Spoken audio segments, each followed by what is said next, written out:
Wondering when you'll get your food stamps in March? We've got answers. Due to the recent government shutdown, the last food stamps disbursement was made in late January. That's when February's payment was made. Most households ran out of food stamps funds a long time ago, so everyone is wondering, what's happening with food stamps in March? The answer to that, unfortunately, is a little bit complicated because it depends on where you live. For example, Washington, D.C. is distributing March's food stamps allotment on February 26th.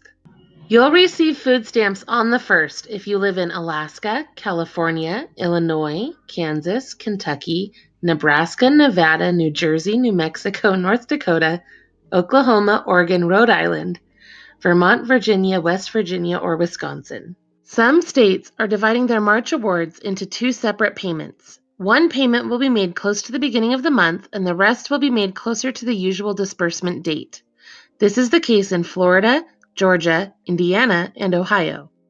Of course, some states are just returning to their usual food stamp schedules immediately. This is the case in Colorado, Connecticut, Delaware, Missouri, Pennsylvania, South Dakota, and Wyoming.